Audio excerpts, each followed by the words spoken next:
in the show on Netflix, Peter Berg's Painkillers, there is a character that goes through a horrific event. Because of this, he's prescribed Oxycontin, goes on Oxycontin, stays on Oxycontin for a while, goes to rehab, comes home.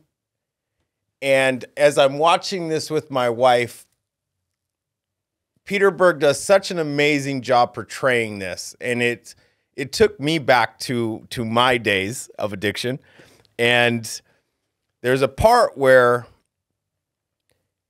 Peter just shows the noise in the brain and the brain just firing. And he did such a wonderful job. And I'm sitting there and I'm watching this and I'm like, that man needs PrTMS.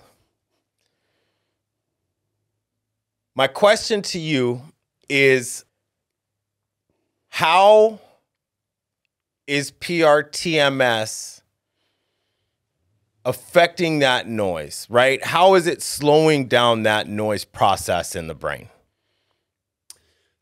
Well, think of each part of your brain operating at multiple frequencies. Okay. There's not just one single station playing on the radio. There's oftentimes many stations playing. We don't mind if the wrong stations are playing at a very low intensity or amplitude. Okay. Where they're able to be ignored. If those noisy areas become too loud, they start to become a disruption.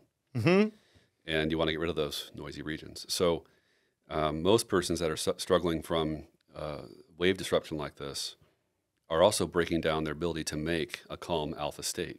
So both things are happening. They lose the good signal while they gain more and more of the noise. So think of being centerline on your dial on the radio and getting off centerline. The further you get from the center line, the more you create a staticky, noisy radio system. So that's kind of what the system, I think, behaves like.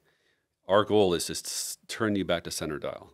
Okay. If I take a neuron that's going 3, 4, 5 hertz and recruit those neurons to a faster harmonic and get them out of the noisy state, I may get them to join the band and start marching on the field again at the right frequency. I didn't want to interrupt you, but what I also get is I get them off the sideline making noise. You gave me two analogies. Yeah. The first one was the band, right? You told me, Kyle, you have 2 bands, 3 bands on the field playing different songs at the same time. Same time, marching different directions. The other one, which I carry with me and I love still to the day, is, Kyle, you remember the station 102.7 KISS FM? I said, yeah. He said, you're at like 102.1. Is that similar to what you're saying? Well, yeah, there's 2 analogies. One's the radio station analogy, one's the marching band. The marching band idea is that if I have a very nice tuned orchestra in the middle of the field with legs and cadence, it's very clear, the band sounds good. If I have some stragglers out of the band moving off of that marching sequence, and their legs are out of order, and they're playing the wrong song, at some point that noise starts to create a problem with hearing the band. Yeah. So I've lost them playing the right song, and I've gained them making noise. Okay. So a lot of our patients, one of our first goals is just get the band members off the sideline that are making noise. Maybe they won't march in the band again, but they're going to stop over there making all that noise. Okay. So that's a noise reduction issue. Amplification of signal would be, can I also make the march in the band again? Okay. And cadence, that'd be nice. It's a double win. So the radio station is, what's the frequency? Right. So you might have the band marching at a certain cadence, 102.7 on the dial, or they're marching 99.7 on the dial. They're playing different songs. Right. And so our goal is to sort of get rid of that other song and try and create just one signal song playing at once. So with that, how can PrTMS, right? We're in the middle of an epidemic, and people are dying of fentanyl every single day. I think it's 75% of people my age die from fentanyl today. How can PrTMS help that?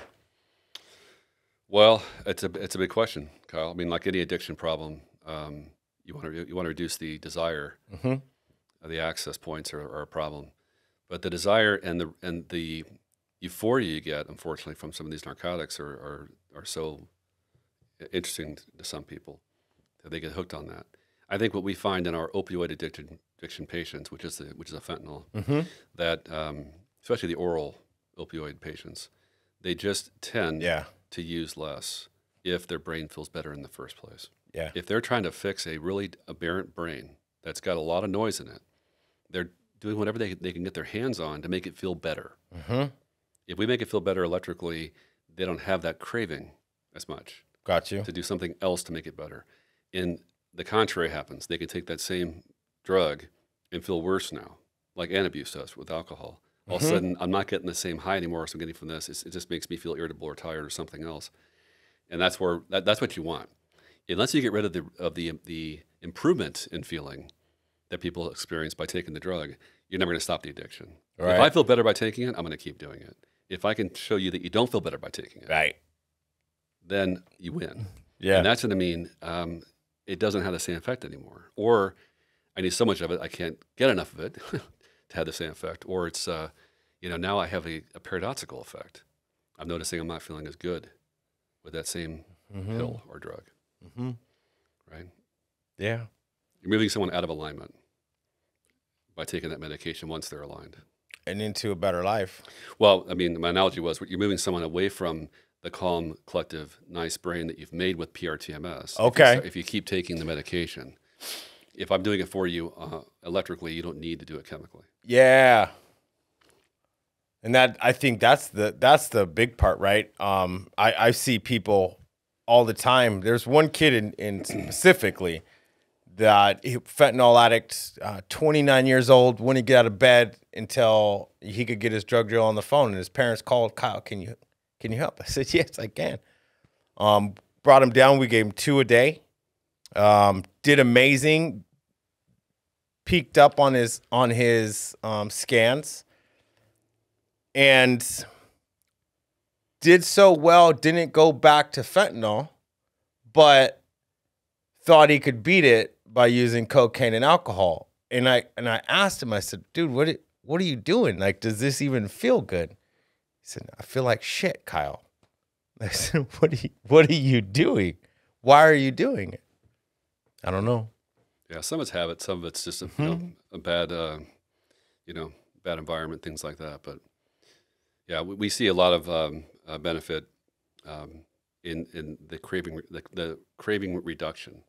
Yeah, in patients where they just don't crave like they used to, and that's what you want. You want to make it so it's not such a requirement. Yeah. Ideally, you want to make it so it causes the opposite effect. Because I mean, obviously, addiction, you have to put in work, right? You have to put in work. 12 steps, whatever it's going to be, but you have to do the work. If you're not willing to do the work, you're going to end up right back where you go. I look at it as PrTMS is a big ass crane that's going to pull you out of that hole that you're in, put you back on solid ground.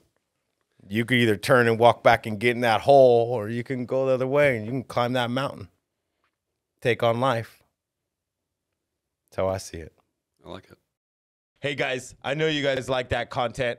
Do me a favor, drop a comment below. Let's engage. Let's talk TMS. Have you done TMS? Have you struggled with depression? Is there other topics you would like me to cover on this channel in regards to TMS, in regards to depression, anxiety? Let me know. Let's talk.